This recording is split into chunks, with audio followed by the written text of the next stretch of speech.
darling?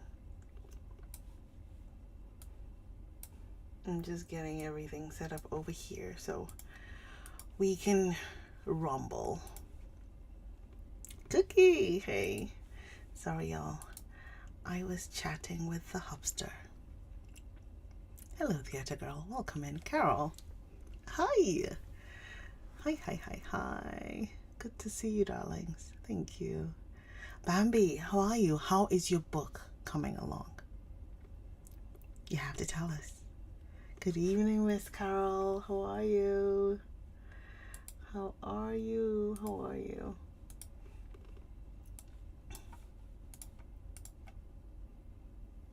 You don't know how you are. Listen.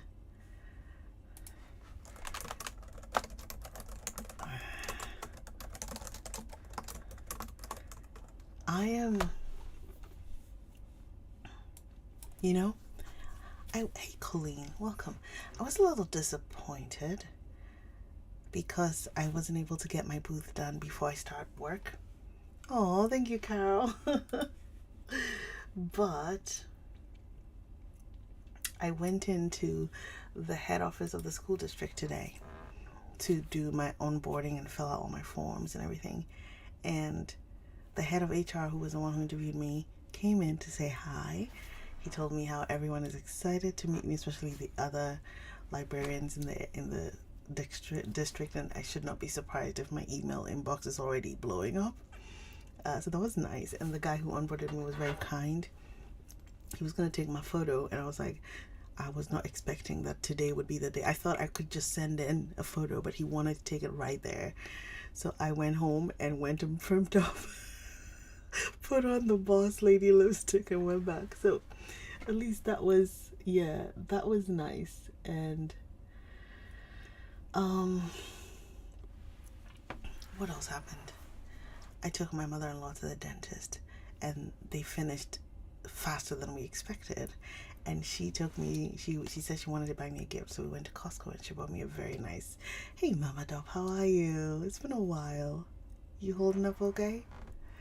It was very nice. She got me a gift, and we made it home in time for me to grab all my paperwork and go for the appointment. So even though I still didn't finish my booth and my room looks like a pigsty, even though now, oh, you just retired. Do you mean retired as in like you're going to bed, or retired as in like you finished working for the rest of your life? Both are awesome. Both are awesome.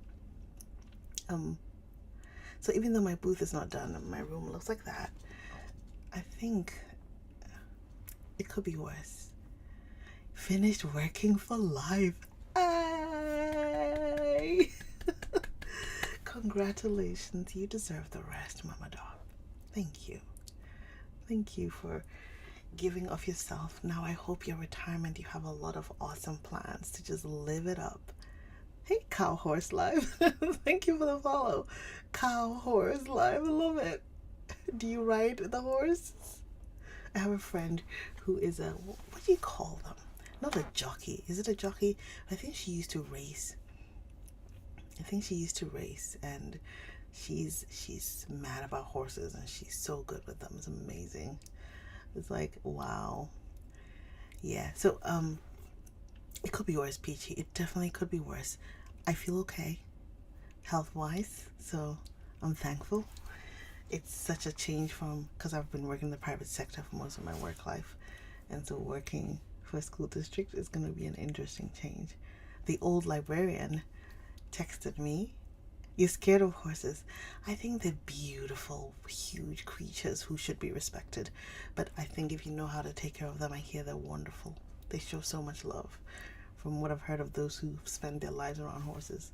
It's so interesting, like with any kind of animal or living thing, it's almost like if you show them love and take care of them, almost invariably they show that love back. It's kind of amazing. Hey Maria! Oh, you bought some jewelry today, but your earring is defective. No, I'm so sorry. Hey Alyssa. Welcome in. Yay, Darren is also starting a new job. I love it. Okay, TikTok has just... Okay. It's forgotten all my friends, it seems. How are you, Maria? How was your day? I'm so happy, Darian. Congratulations. What are you going to be working on? If you are able to share. Hey, Alyssa. Friends, I almost canceled my live because I was like, I'm nervous about tomorrow. And I was like, because I'm nervous about tomorrow, that's the more reason I should come on and read about Anne. Anne will give me scope for my imagination.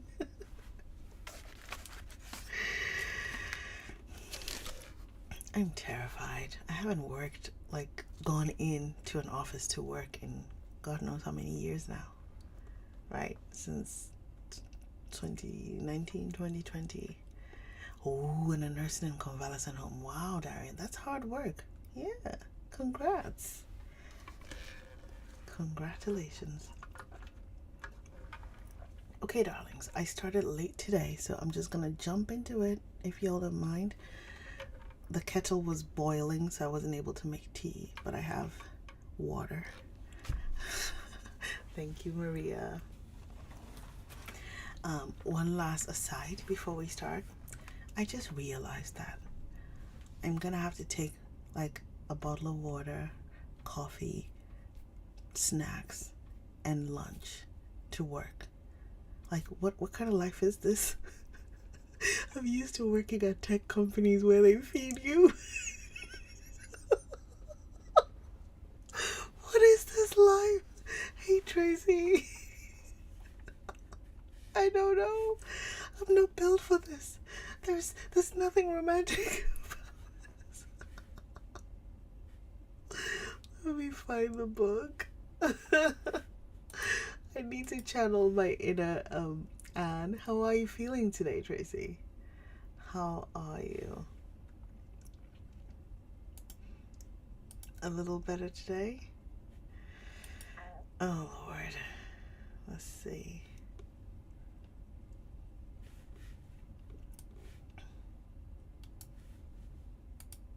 That song is aggressive, ain't it? Oh, Tigger, darling. Don't you be waking mommy up. That is not allowed. Okay. Let's go.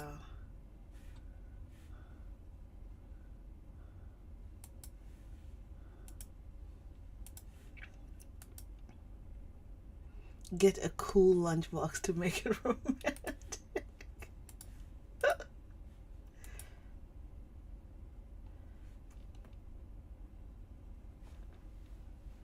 This song is interesting.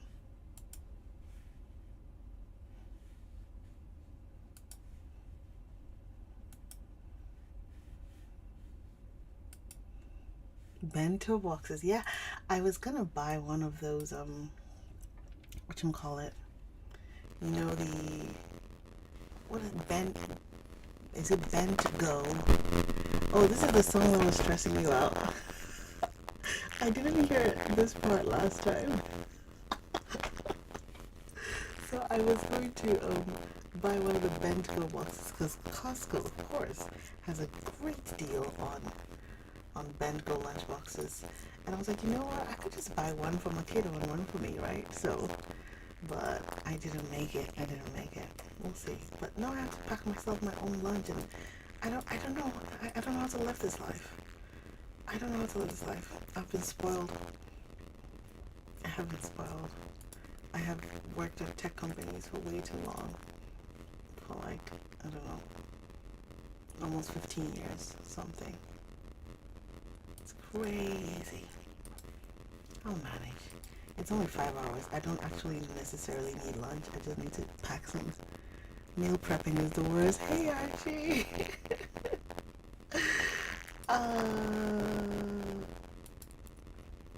I am, whatchamacallit? I just need to pack some really good snacks is what it is. You know, I have cheese and I have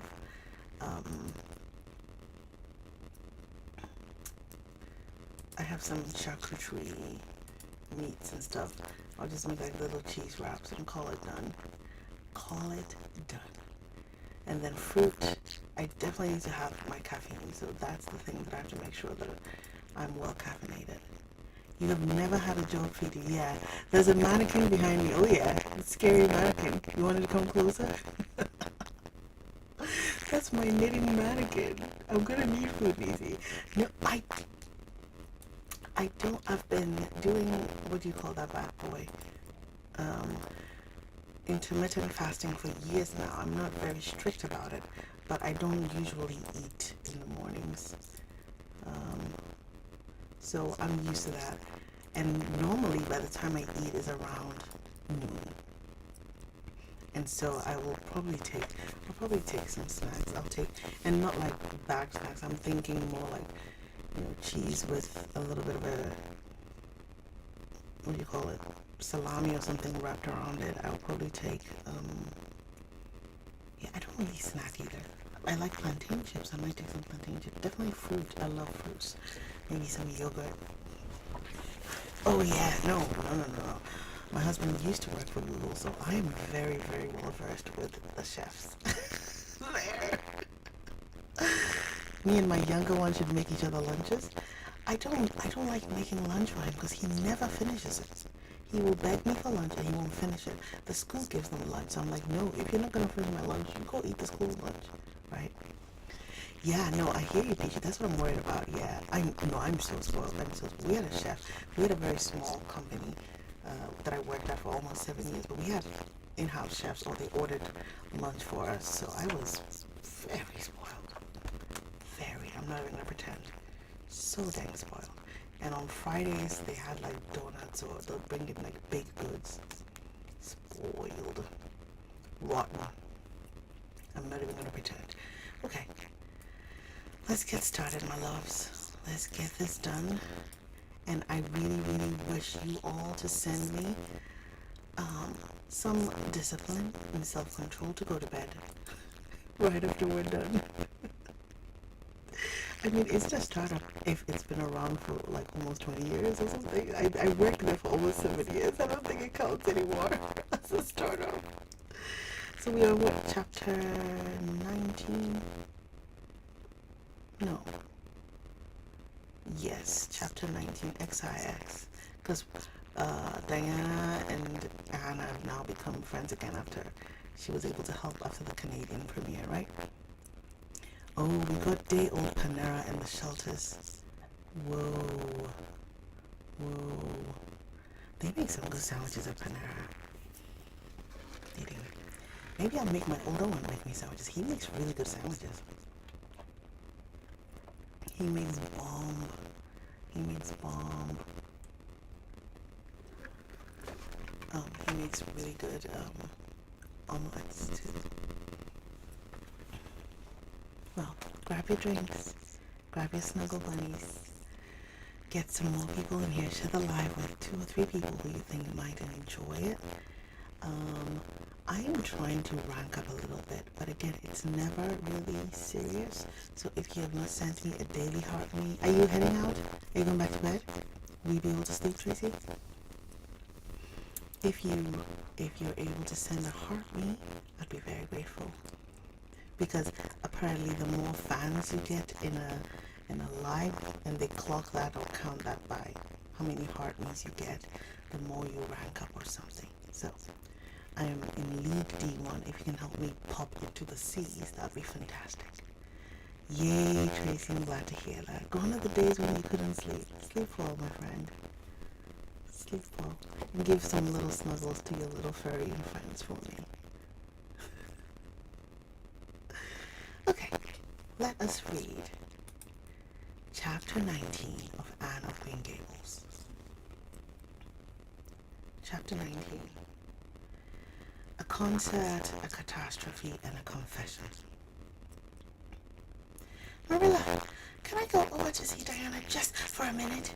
Asked Anne, running breathlessly down from the East Gable one February evening. I don't see what you want to be traipsing about after dark for, said Marilla shortly. You and Diana walked home from school together, and then stood there in the snow for half an hour more, your tongues going the whole blessed time clickety-clack. So, I don't think you're very badly off to see her again. But she wants to see me, pleaded Anne. She has something very important to tell me. How do you know she has? Because she just signaled to me from her window. We have arranged. My mic is acting up again. Friends, hold on 1 second. And thank you for the heart rate. I don't know what's going on.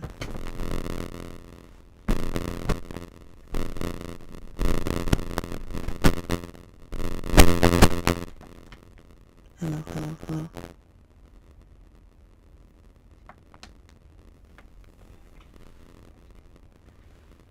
What is my mic doing? Is it better now, Stella? Let me check and listen to myself on YouTube. So sorry, friends. Hold on 1 second. Ah, I hear it.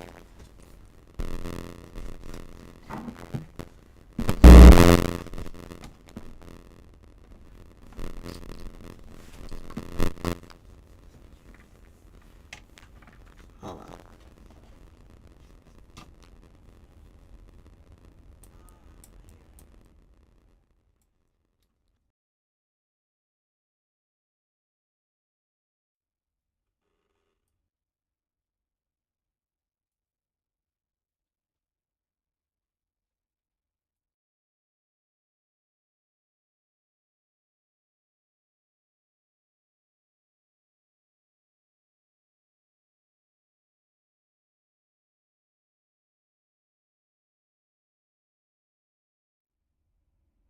Hello, hello.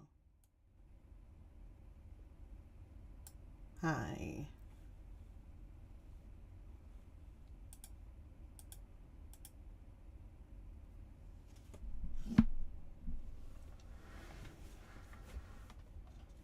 Hello, hello, hello. Okay. I think we're back now. My God. What the heck? Alrighty. Sorry, friends. Holy cannoli. Okay. Better now, right, Stella? It's so interesting because I couldn't hear it through the system, but I can hear it if I unmute TikTok. I mean, YouTube. Okay.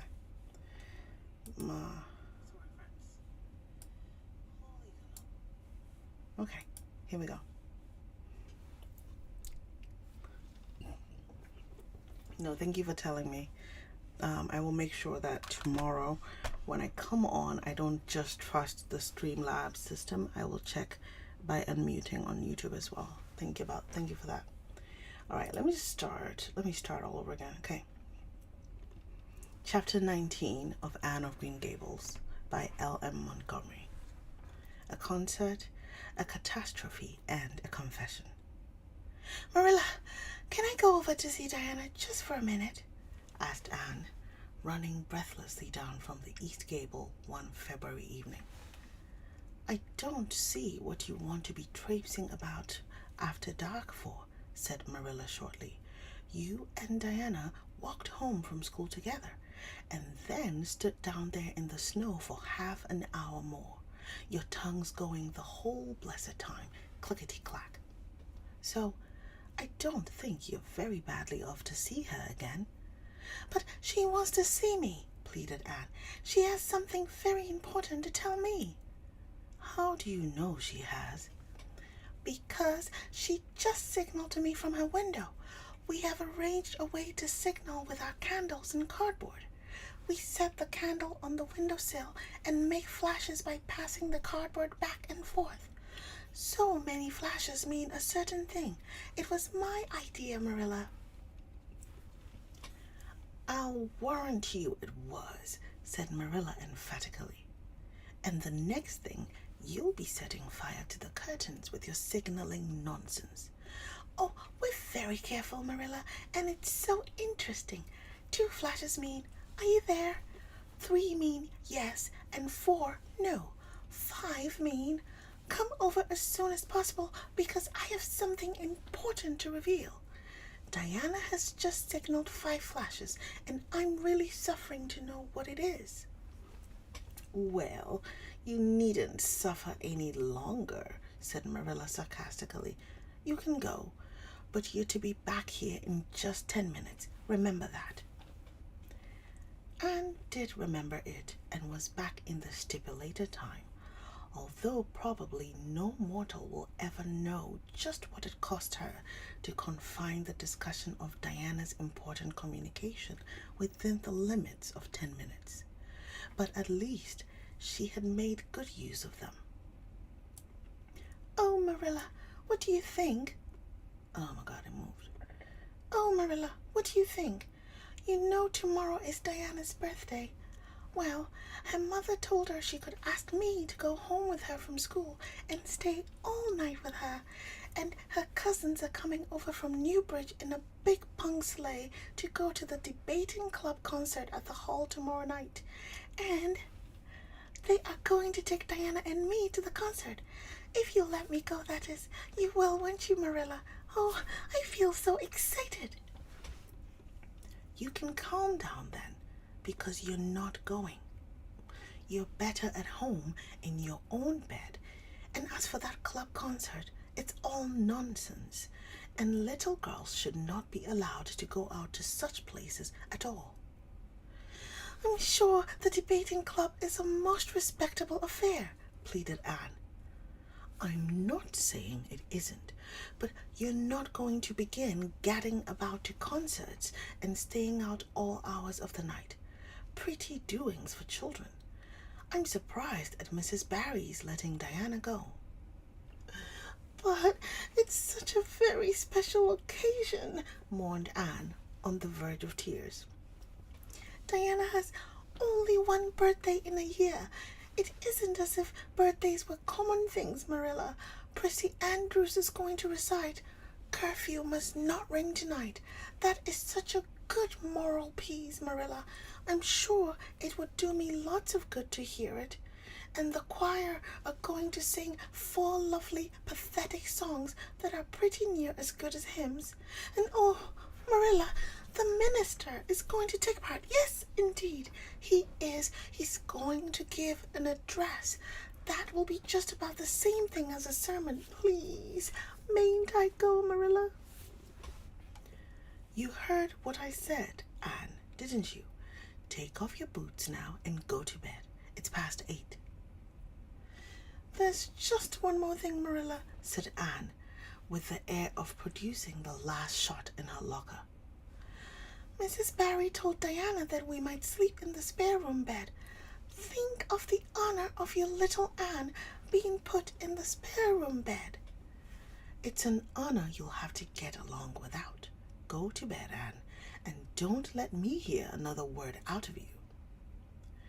When Anne, with tears rolling over her cheeks, had gone sorrowfully upstairs, Matthew, who had been apparently sound asleep on the lounge during the whole dialogue, opened his eyes and said decidedly, Well now, Marilla, I think you ought to let Anne go. I don't, then, retorted Marilla. Who's bringing this child up, Matthew, you or me? Well now, you, admitted Matthew. Don't interfere, then. Well now, I ain't interfering. It ain't interfering to have your own opinion, and my opinion is that you ought to let Anne go. You'd think I ought to let Anne go to the moon if she took the notion, I've no doubt, was Marilla's amiable rejoinder. I might have let her spend the night with Diana if that was all, but I don't approve of this concert plan. She'd go there and catch cold like as not, and have her head filled up with nonsense and excitement. It would unsettle her for a week. I understand that child's disposition and what's good for it better than you, Matthew. I think you ought to let Anne go, repeated Matthew firmly. Argument was not his strong point, but holding fast to his opinion certainly was. Marilla gave a gasp of helplessness and took refuge in silence. The next morning, when Anne was washing the breakfast dishes in the pantry, Matthew paused on his way out to the barn to say to Marilla again, "I think you ought to let Anne go, Marilla." For a moment, Marilla looked things not lawful to be uttered. Then she yielded to the inevitable and said tartly, "Very well, she can go, since nothing else will please you." Anne flew out of the pantry, dripping dishcloth in hand. "Oh, Marilla, Marilla, say those blessed words again." "I guess once is enough to say them. This is Matthew's doings, and I wash my hands off it. If you catch pneumonia sleeping in a strange bed or coming out of that hot hall in the middle of the night, don't blame me. Blame Matthew. And Shirley, you're dripping greasy water all over the floor. I never saw such a careless child." "Oh, I know I'm a great trial to you, Marilla," said Anne repentantly. "I make so many mistakes, but then just think of all the mistakes I don't make, although I might. I'll get some sand and scrub up the spots before I go to school. Oh, Marilla, my heart was just set on going to that concert. I never was to a concert in my life, and when the other girls talk about them in school, I feel so out of it. You didn't know just how I felt about it, but you see, Matthew did. Matthew understands me, and it's so nice to be understood, Marilla." Anne was too excited to do herself justice as to lessons that morning in school. Gilbert Blythe spelled her down in class and left her clear out of sight in mental arithmetic. Anne's consequent humiliation was less than it might have been, however, in view of the concert and the spare room bed. She and Diana talked so constantly about it all day that, with a stricter teacher than Mr. Phillips, dire disgrace must inevitably have been their portion. Anne felt that she could not have borne it if she had not been going to the concert, for nothing else was discussed that day in school. The Avonlea Debating Club, which met fortnightly all winter, had had several smaller free entertainments, but this was to be a big affair, admission 10 cents, in aid of the library.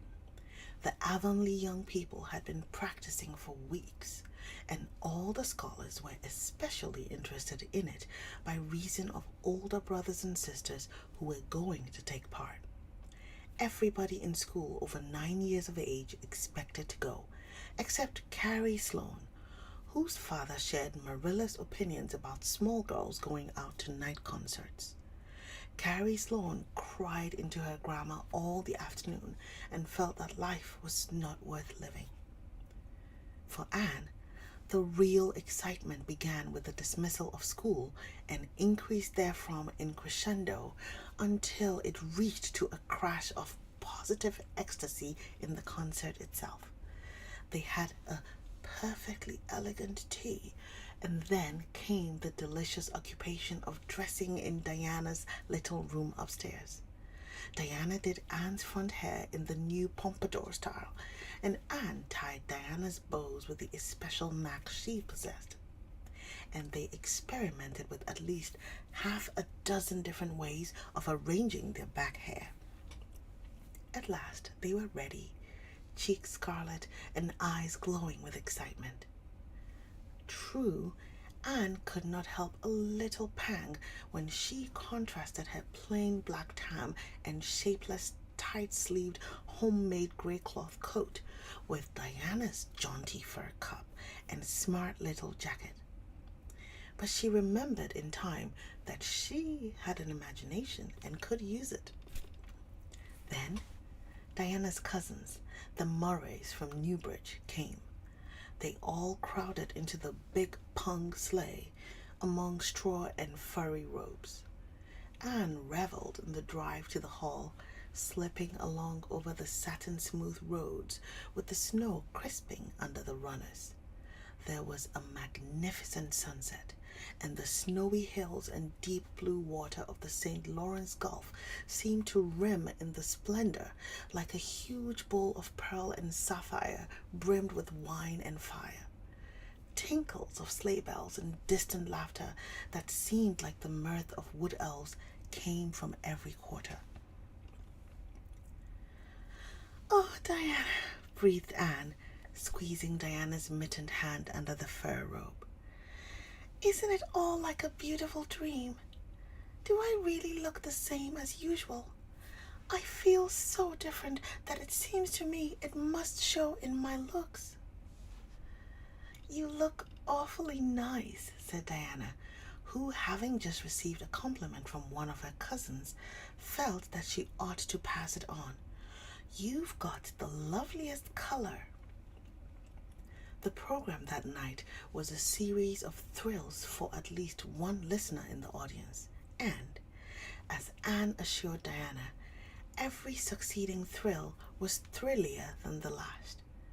When Prissy Andrews, attired in a new pink silk waist with a string of pearls about her smooth white throat and real carnations in her hair, rumor whispered that the master had sent all the way to town for them for her, climbed the slimy ladder, dark without one ray of light, and shivered in luxurious sympathy when the choir sang "Far Above the Gentle Daisies."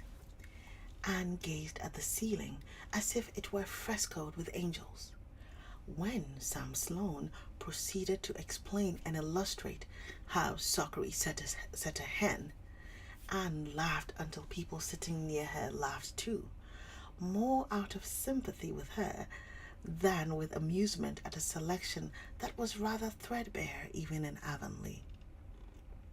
And when Mr. Phillips gave Mark Antony's oration over the dead body of Caesar in the most heart-stirring tones, looking at Prissy Andrews at the end of every sentence, Anne felt that she could rise and mutiny on the spot if but one Roman citizen led the way.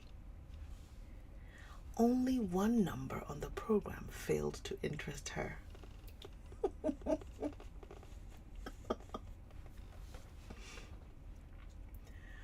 When Gilbert Blythe recited Bingen on the Rhine, Anne picked up Rhoda Murray's library book and read it until he had finished, when she sat rigidly stiff and motionless while Diana clapped her hands until they tingled.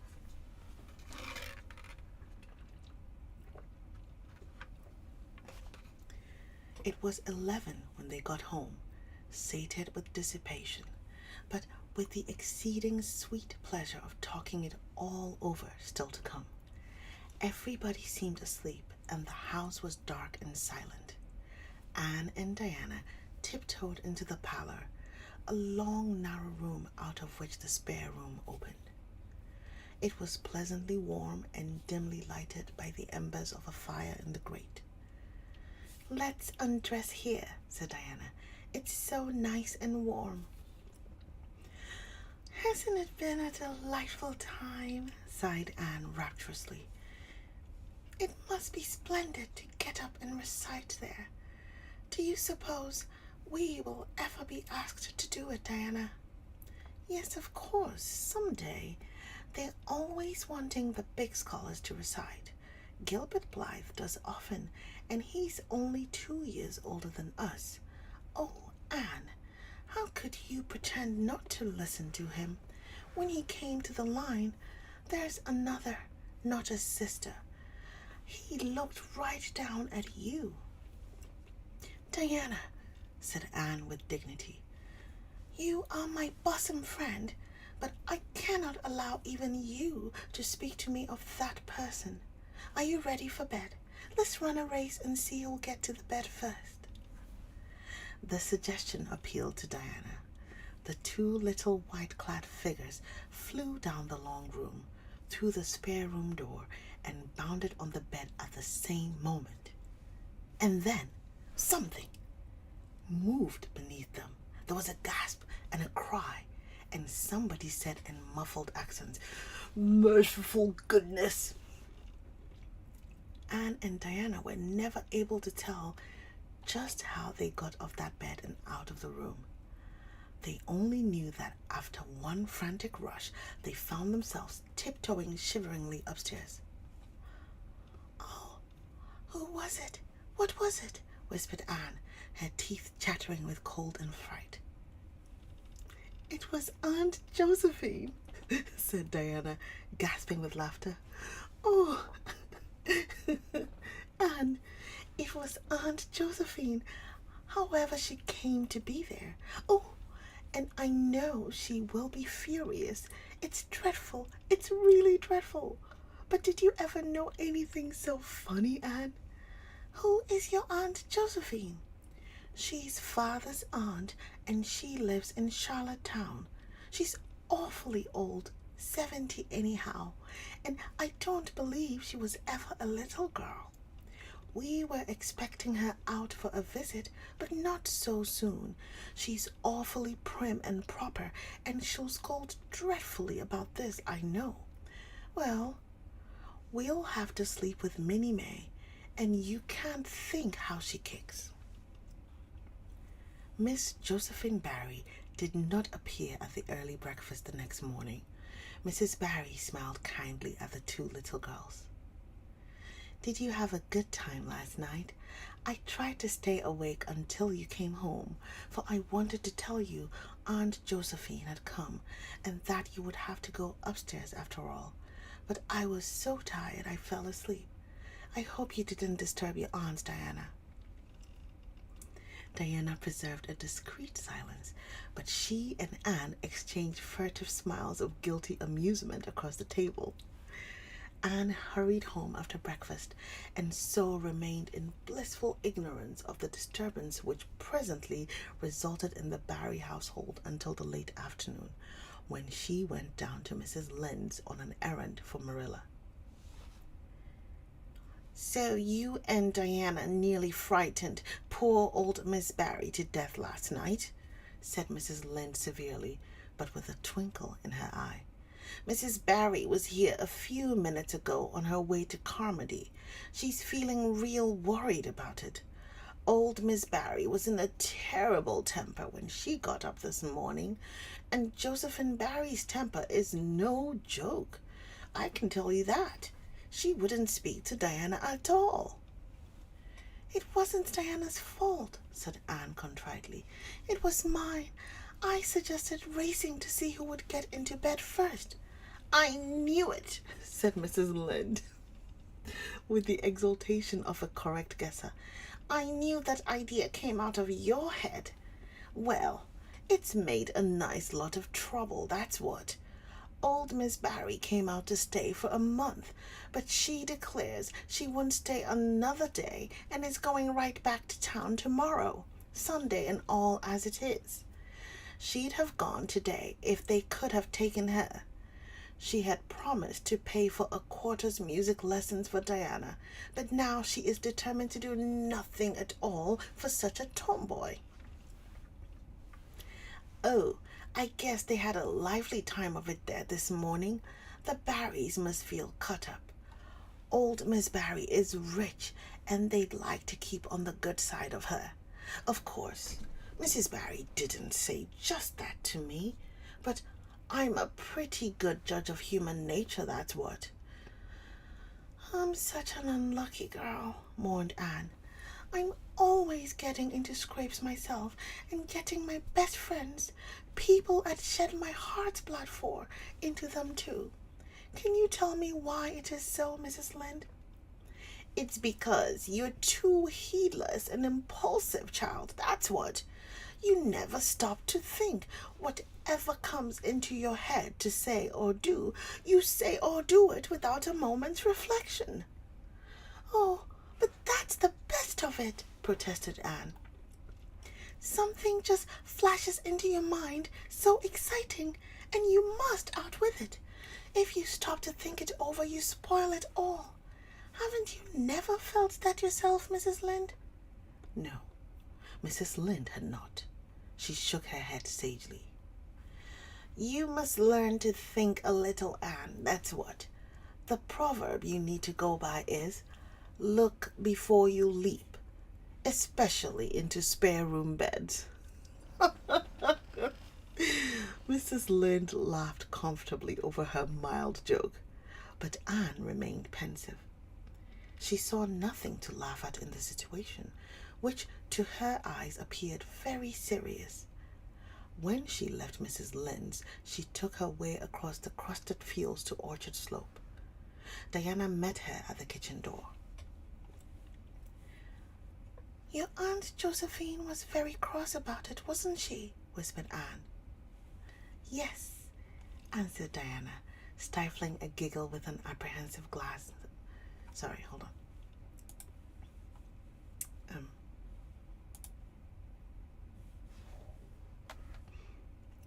I'm going to cheat a little bit. I have to do a recording sample. My vent thing. No, I'm not going to do it. I'll turn the vent on off later. I was going to cheat, but it's not. I'm not do that. Your Aunt Josephine was very cross about it, wasn't she? Whispered Anne. Yes, answered Diana, stifling a giggle with an apprehensive glance over her shoulder at the closed sitting room door. She was fairly dancing with rage, Anne. Oh, how she scolded. She said I was the worst behaved girl she ever saw, and that my parents ought to be ashamed of the way they had brought me up. She says she won't stay, and I'm sure I don't care, but father and mother do. Why didn't you tell them it was my fault? Demanded Anne.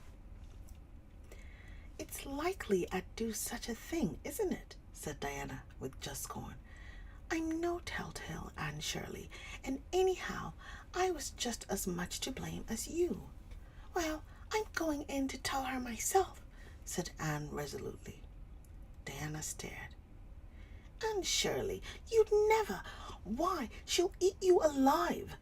Don't frighten me any more than I'm frightened, implored Anne. I'd rather walk up to a cannon's mouth. But I've got to do it, Diana. It was my fault, and I've got to confess. I've had practice in confessing, fortunately. Well, she's in the room, said Diana. You can go in if you want to. I wouldn't dare, and I don't believe you'll do a bit of good. With this encouragement, Anne bearded the lion in its den. That is to say, walked resolutely up to the sitting room door and knocked faintly. A sharp "Come in" followed. Miss Josephine Barry, thin, prim, and rigid, was knitting fiercely by the fire, her wrath quite unappeased, and her eyes snapping through her gold-rimmed glasses. She wheeled around in her chair, expecting to see Diana, and beheld a white-faced girl whose great eyes were brimmed up with a mixture of desperate courage and shrinking terror. Who are you? Demanded Miss Josephine Barry without ceremony. I'm Anne of Green Gables, said the small visitor tremulously, clasping her hands with her characteristic gesture. And I've come to confess, if you please. Confess what? That it was all my fault about jumping into bed on you last night. I suggested it. Diana would never have thought of such a thing, I am sure. Diana is a very ladylike girl, Miss Barry, so you must see how unjust it is to blame her. Oh, I must, hey? I rather think Diana did her share of the jumping at least. Such carryings on in a respectable house. But we were only in fun, persisted Anne. I think you ought to forgive us, Miss Barry, now that we've apologized. And anyhow, please forgive Diana and let her have her music lessons. Diana's heart is set on her music lessons, Miss Barry, and I know too well what it is to set your heart on a thing and not get it. If you must be cross with anyone, be cross with me. I've been so used in my early days to having people cross at me that I can endure it much better than Diana can. Much of the snap had gone out of the old lady's eyes by this time and was replaced by a twinkle of amused interest. But she still said severely, "I don't think it is any excuse for you that you were only in fun. Little girls never indulged in that kind of fun when I was young.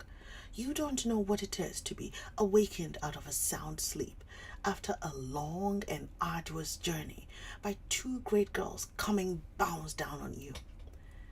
"I don't know, but I can imagine," said Anne eagerly. "I'm sure it must have been very disturbing, but then there is our side of it too.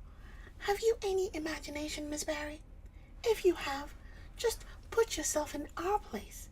We didn't know there was anybody in that bed, and you nearly scared us to death.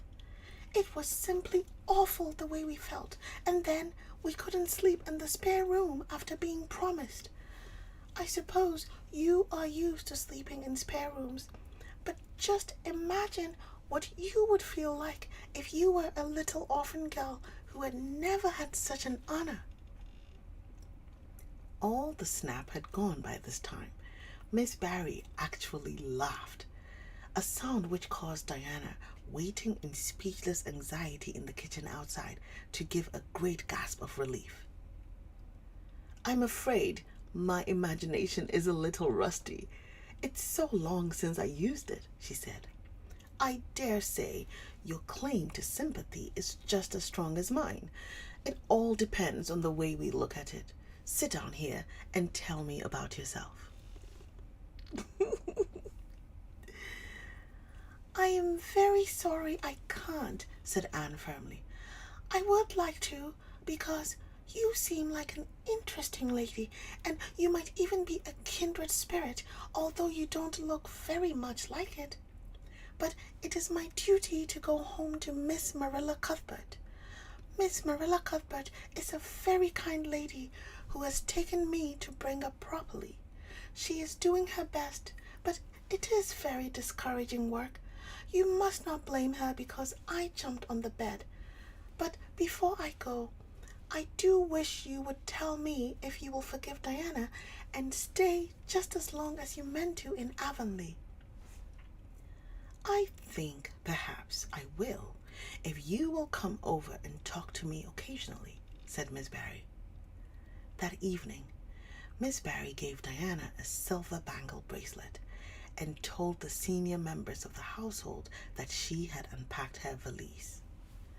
"I've made up my mind to stay simply for the sake of getting better acquainted with that Anne girl," she said frankly.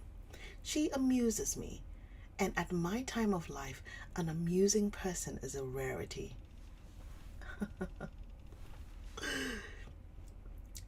Marilla's only comment when she heard the story was, "I told you so." This was for Matthew's benefit. Miss Barry stayed her month out and over. She was a more agreeable guest than usual, for Anne kept her in good humor. They became firm friends.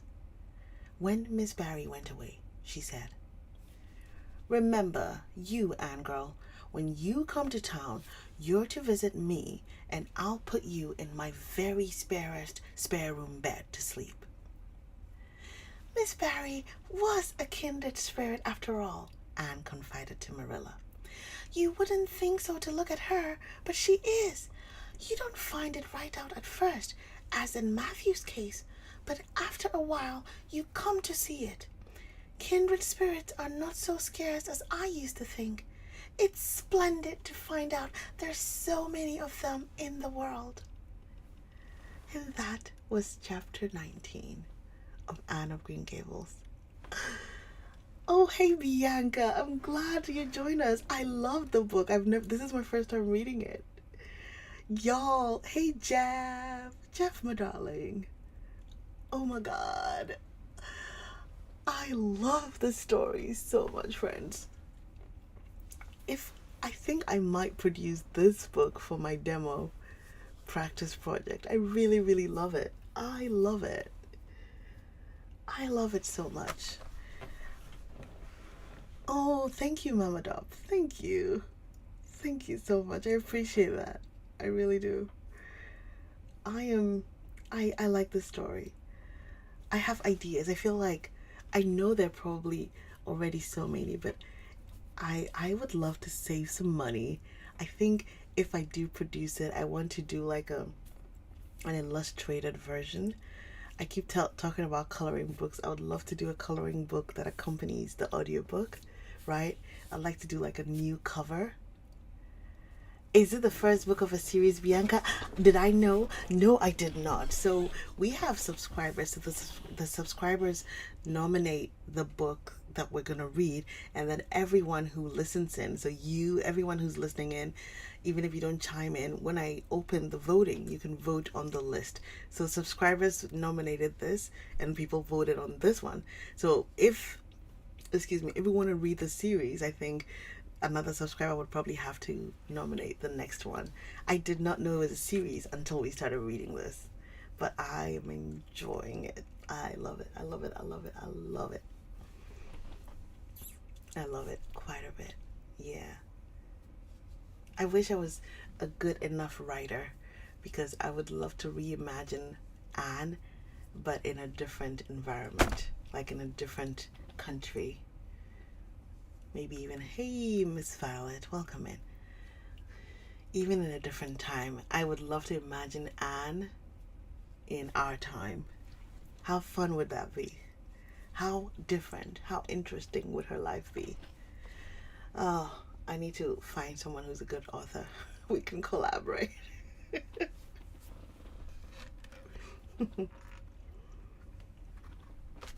Oh, thank you. Thank you, Ms. Violet. Welcome in. Thank you for the heart me. Okay, my darlings. Bianca, uh, thank you for being here. I would love it if you would subscribe on all the places so that you get a notification because we read Monday through Thursday.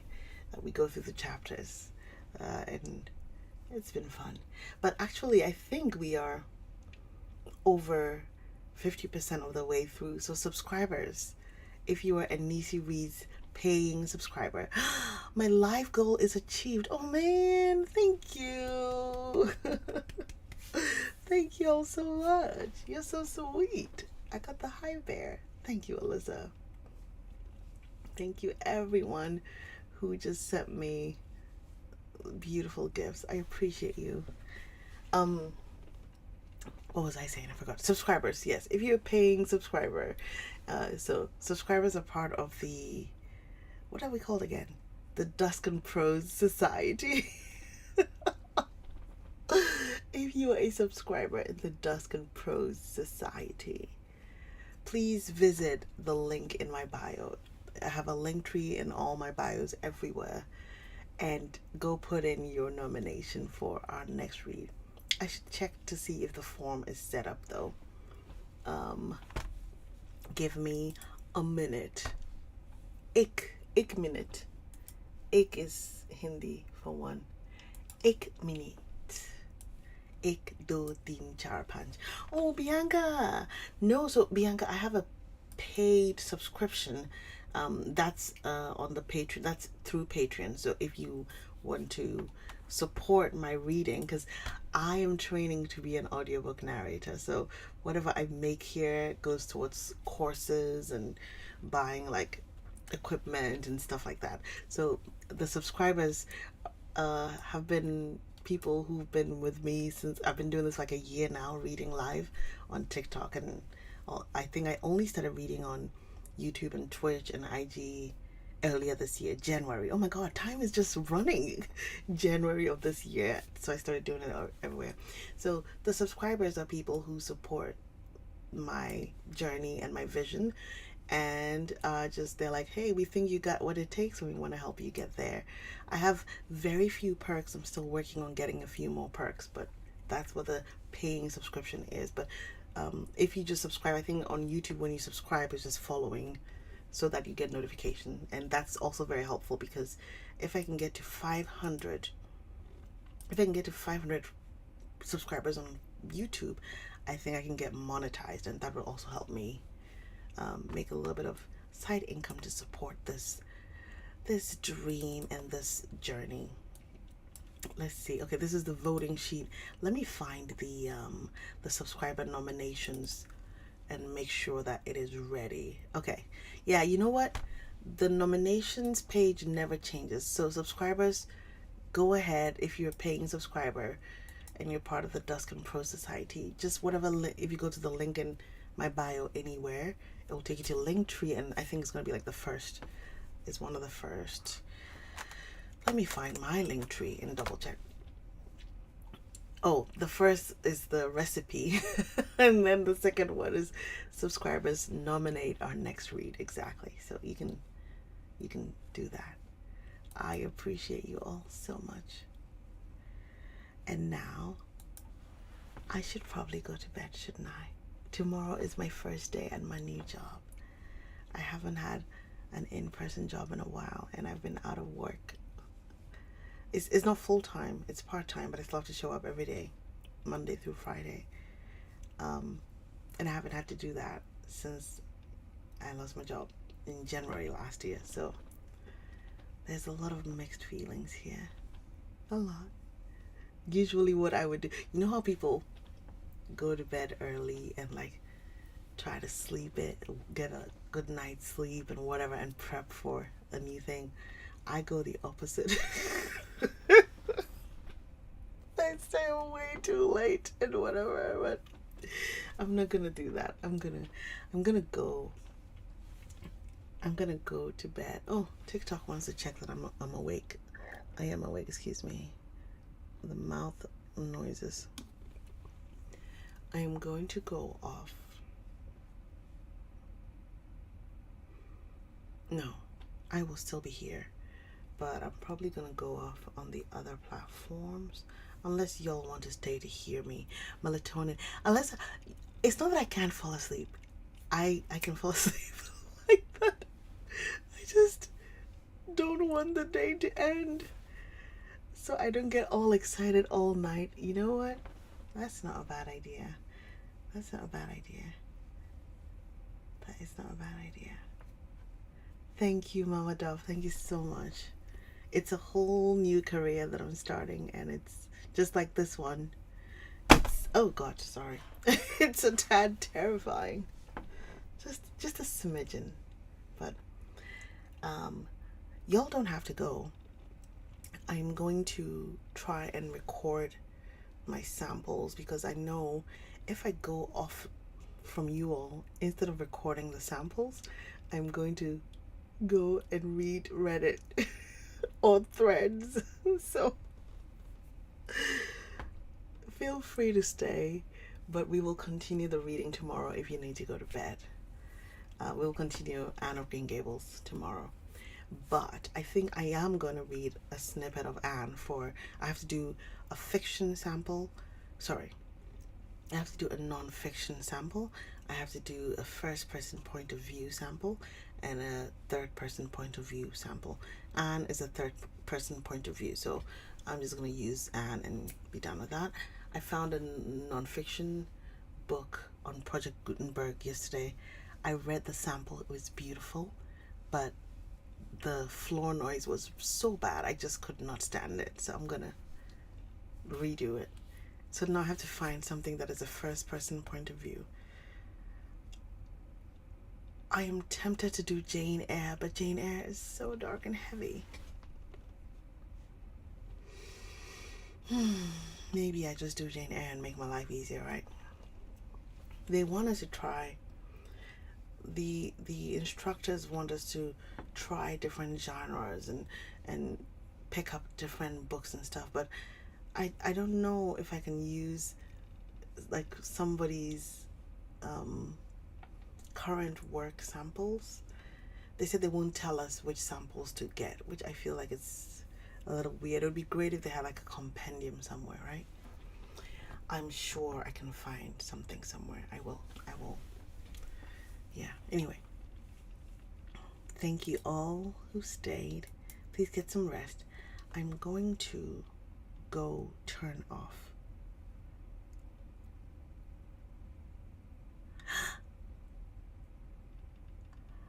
Wait, Alyssa, you cannot blame me.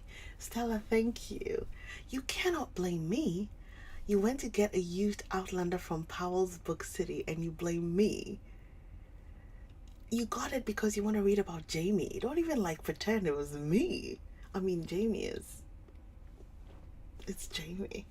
Now I want to watch Outlander. But only the scenes with Jamie making eyes at her and doing more than making eyes at her. That's all I want to watch. I've been to Portland a few times. I walked by Powell's, but they were closed that day. Saved me and my suitcase for sure, because how would I have carted it back on the plane? Oh, because of me, you're picking up and reading actual books again. Oh man, look at us go. Oh, look at us go. Oh, look at that. I didn't mean to, but that is a beautiful result. It's a lovely result. Like, I can't. Okay, I have a bone to pick with all y'all.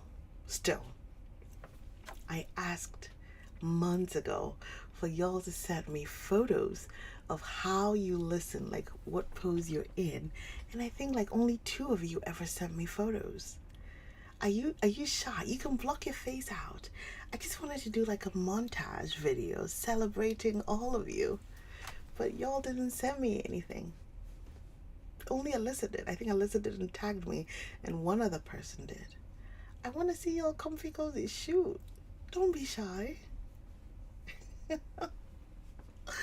Don't be shy. I want to do a video and be like, look at all these lovely people just chilling in their beds and in their homes and listening, and we're a very cool community, blah blah blah. Anyway, I'm gabbing.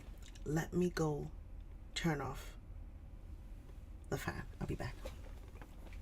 Get this cup.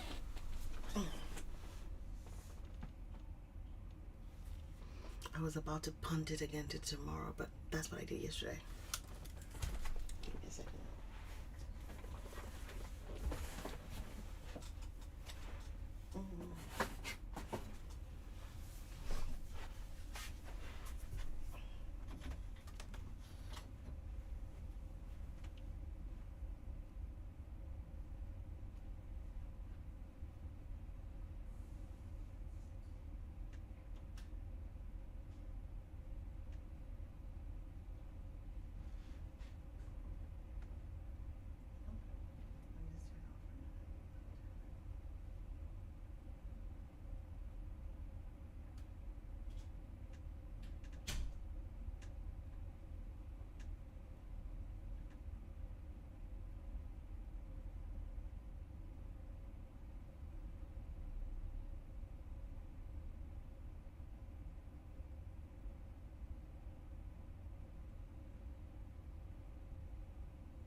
Here we are. Let's see. Hey, B-Webs. Hi. Miss Frida. Hi. You didn't try repeatedly to get a good angle and pull the blanket over your chin. Oh, my Lord. Yeah, I loved it. It looks good. It looked good. Let's get all luminous over here. Let us turn off. I'm going to turn off the Anne of Green Gables thing so that it doesn't look like that, because we're not doing Anne right now, but we're going to just be, I mean, I guess it doesn't matter, but whatever. Go put your record. Oh, I didn't mean to turn that off. So weird. Stop it. Sheesh. Heart me. How many times have I typed this? Heart me, thanks.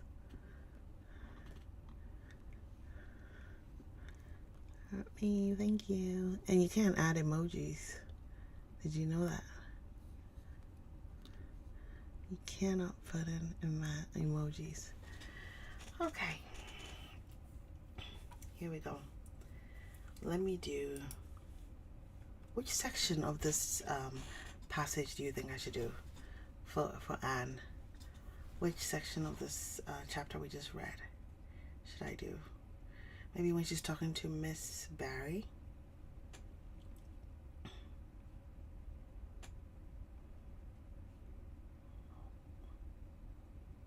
Let me see. Okay. I will start from when she met Miss Barry, right? Let's do that. Let us do that. We are just... Let me pull... Holy moly, just pull all the way up there again. Stop it. Stop it, stop it, stop it, stop it. Here we go.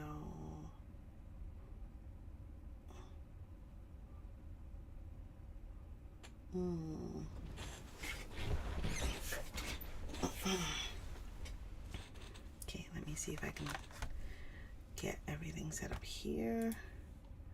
Third person point of view. There we go. I've turned the fan off, but I can still hear it. I've turned the fan off, but it's still...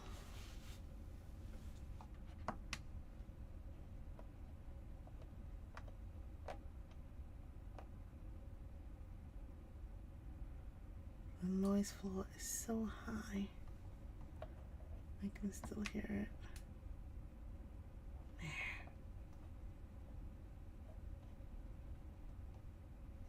Oh well. I will do it as is, right? I've turned it off.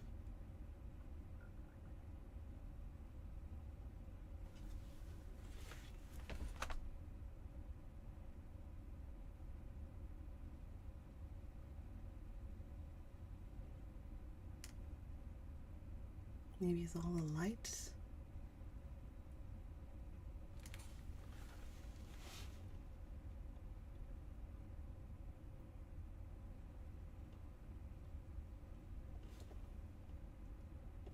There's a distinct hum coming through.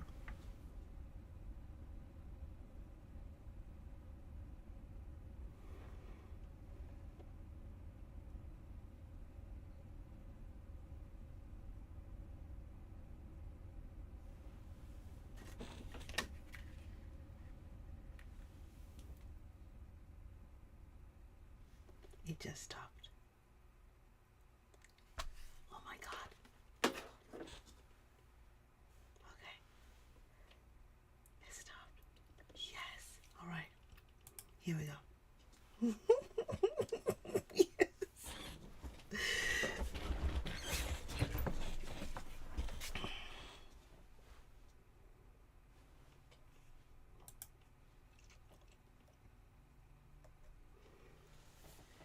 Miss Josephine Barry, thin, prim, and rigid, was knitting fiercely by the fire, her wrath quite unappeased, and her eyes snapping through her gold-rimmed glasses.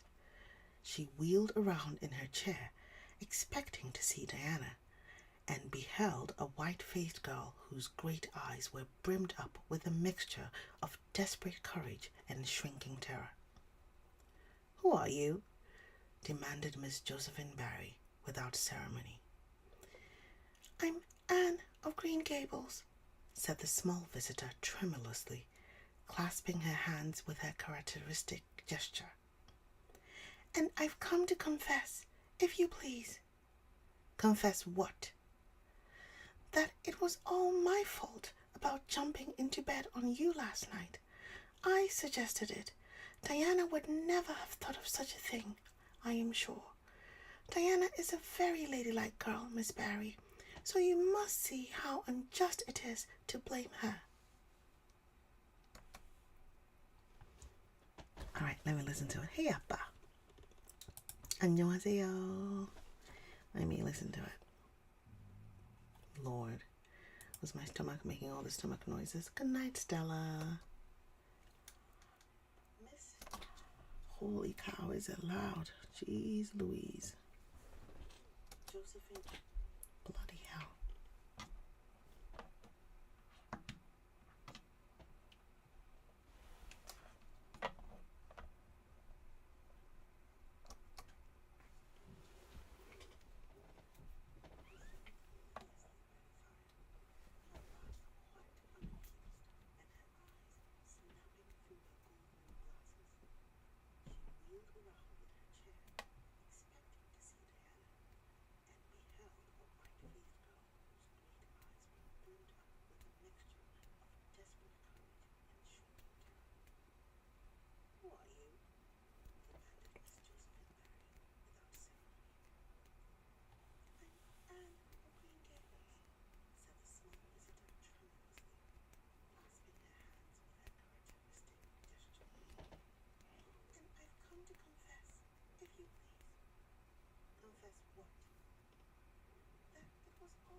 Okay, done.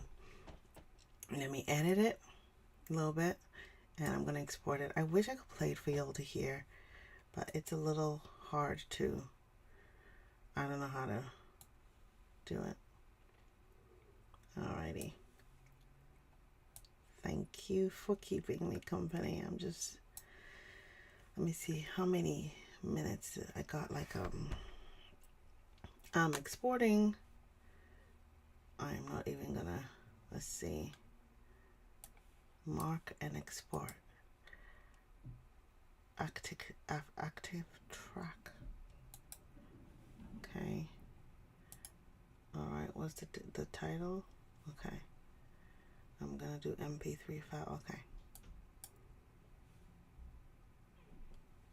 Yeah, very cool. Okay. Now that's done. I have to do the, what was it? Project Gutenberg, right? Yeah.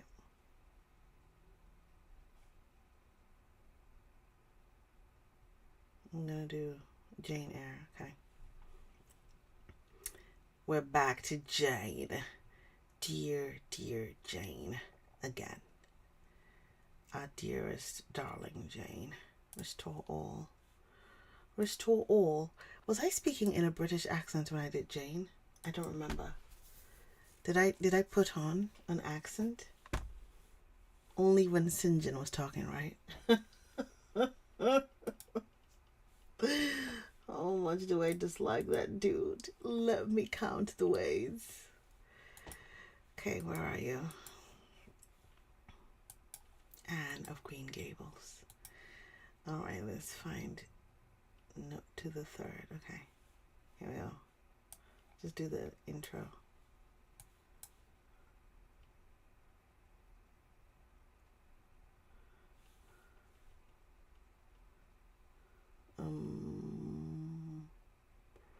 Let me see. Did I do that section?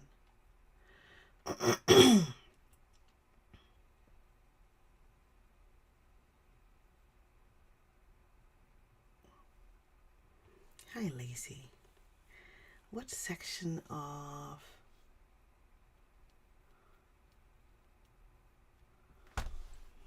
Jane?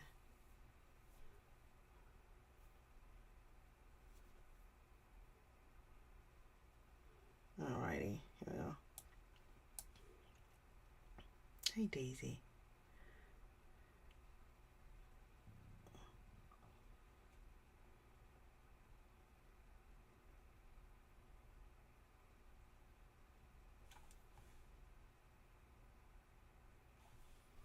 Alrighty, let's do this. New, and we're gonna do Denise Chu first person POV sample. We're gonna do Jane. Oh, this is the Jane.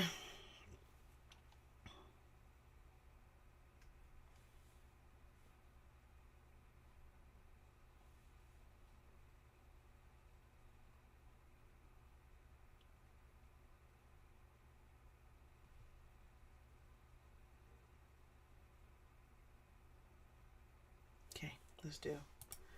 Here we go, my loves.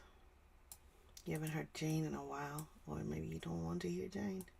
I understand. Jane is hard. All right, here we go. Did you hear that? The mic is so sensitive that like my throat noises and gurgles get picked up. Let's see. I did so, not at first aware what was his intention. But when I saw him lift and poise the book and stand in act to hurl it, I instinctively started aside with a cry of alarm. Not soon enough, however, the volume was flung. It hit me, and I fell, striking my head against the door and cutting it. The cut bled. The pain was sharp. My terror had passed its climax. Other feelings succeeded. "Wicked and cruel boy," I said. "You are like a murderer. You are like a slave driver. You are like the Roman emperors." I had read Goldsmith's History of Rome and had formed my opinion of Nero, Caligula, etc. Also, I had drawn parallels in silence, which I never thought thus to have declared aloud. Done. Done, done, done. Okay, let's listen to that, baby. Let's listen to that, baby. Let's see how it does. I might have to, let me see. I'm going to just, can't do that, but I can, let me see. All right.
It's all right. I'll take it. I'll take it. Mama is not going to be picky. Mama just wants to get the work done so she can go to bed. Right. I'm just a girl. Done. I'm just going to export. We're not taking too long on this. Just selection and export. First person. Okay, here we go. Second. Now I have to do the third one. We're gonna do the third one and then we're gonna call it a night. Okay. The third one is going to be Where Art Thou, O Romeo? Where's my history? History. It's gonna be yesterday. Gutenberg. Was I reading it here?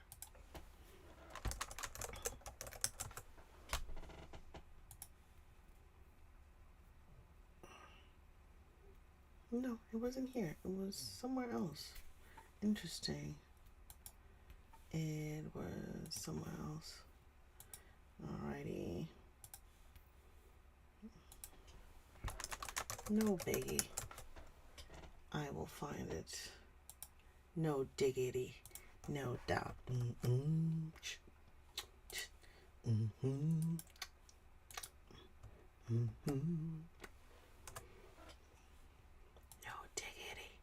No doubt. Okay. Here we go. We're doing, the book is The Worst Journey in the World. That's what we're gonna do. The Worst Journey in the World. And it is a real story, apparently. Let's see. No diggity. No. Bum, bum, bum, bum, bum, bum. East side to the west side. Hey, Bookish Beach, welcome. Bum, bum, bum, ba, da, ba. Ba, ba, ba, ba, da, ba. Oh my God. What is this? Okay. Okay, here we go. We're gonna do a new one, nonfiction. Can't get you out of my mind. Think about a girl all the time. Hey, Shirley.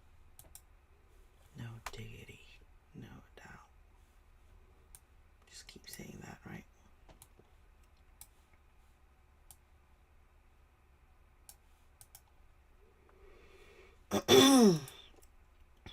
Here we go.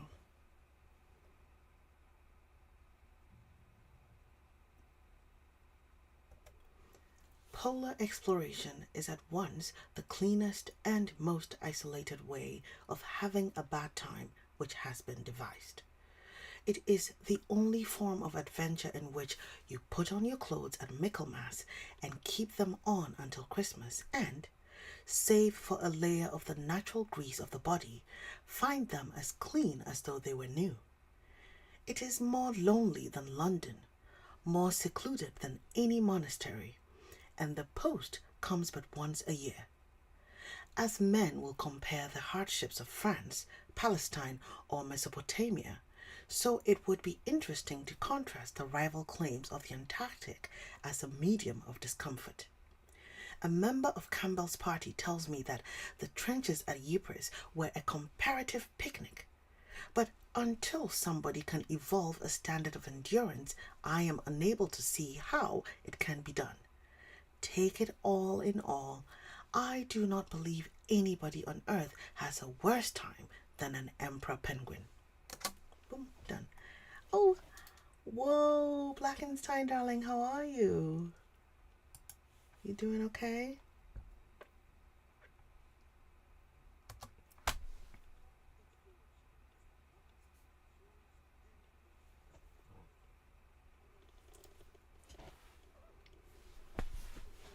Haven't seen you in a while.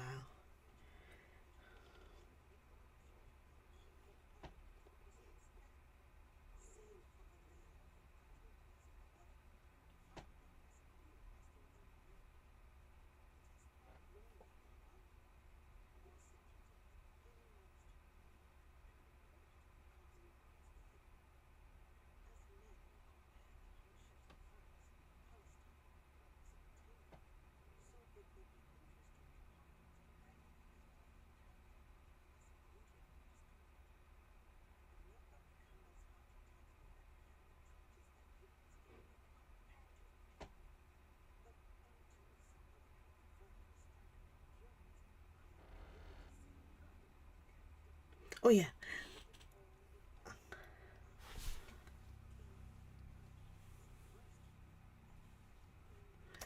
I I started a narrator training course, and I have to submit 3 samples every week.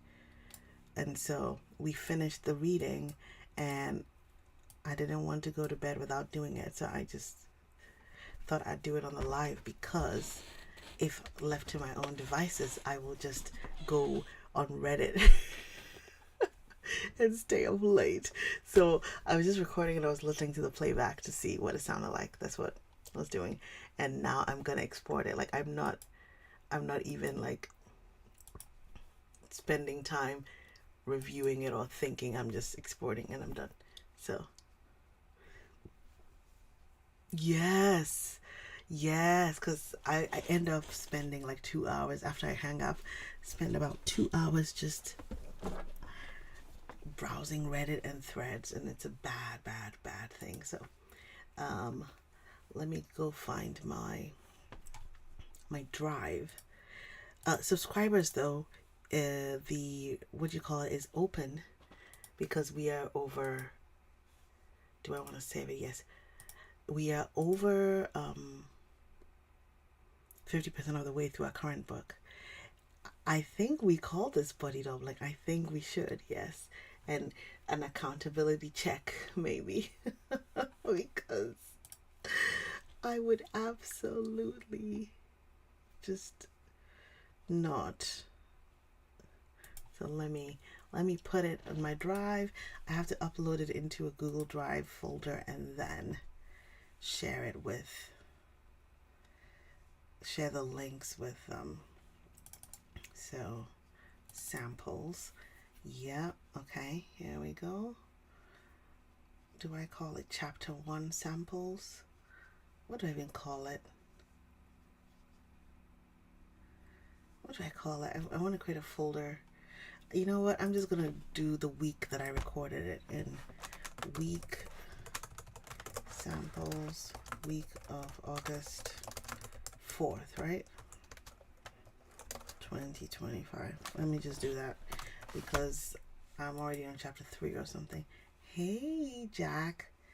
Come on in and say hello, darling. Just going to do that and do that and do that. All right. Done, done, done. All uploaded. Thank you, friends. I am so grateful. I'm gonna go onto Facebook, into the group, and upload the samples.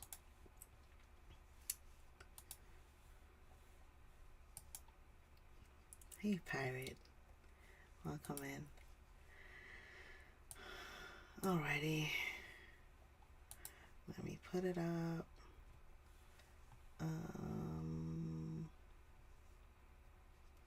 What's up Wednesday? Think about a girl all the time. I like the way you work it. I got a bag and each week your homework is. I haven't done it. This is only my second one. Okay.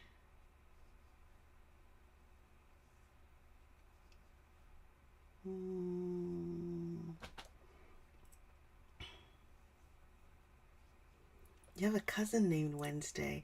Oh, Pirate. Thank you. Your favorite narrator. You're so sweet. Thank you. Okay.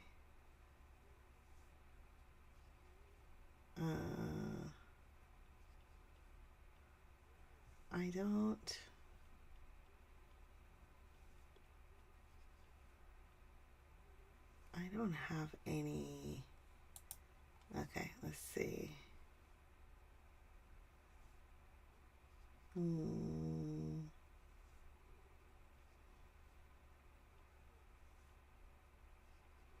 Oh, they name it.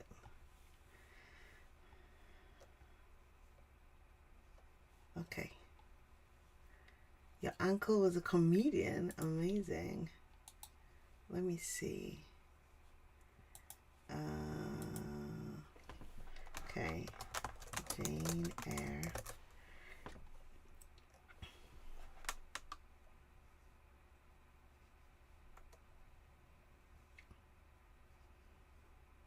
What category is Jane Eyre?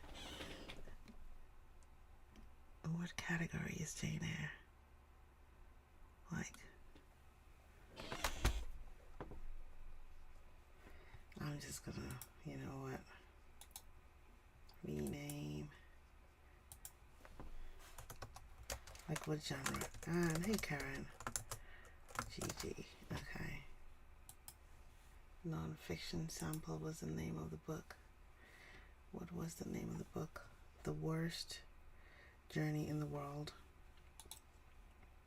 Rename.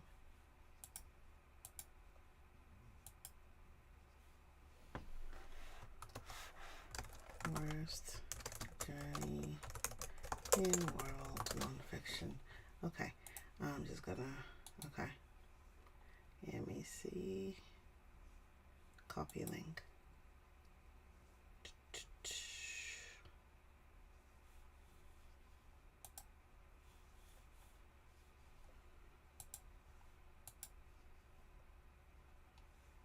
Yep.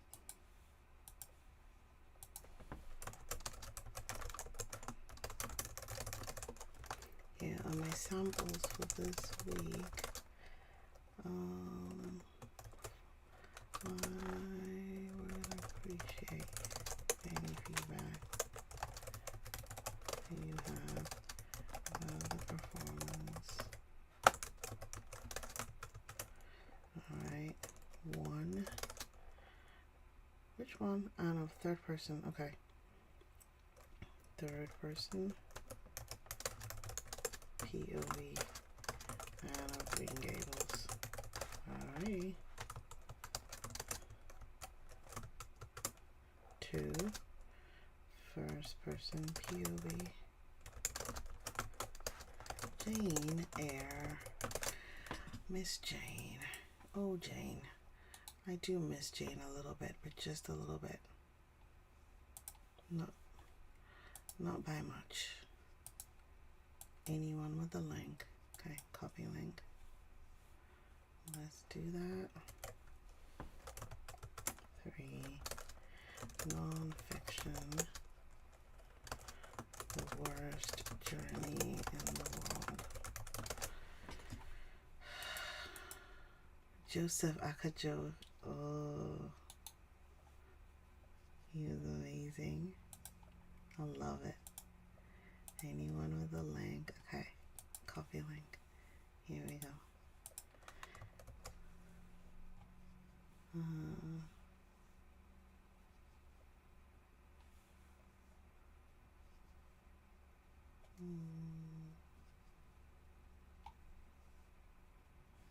Okay, done.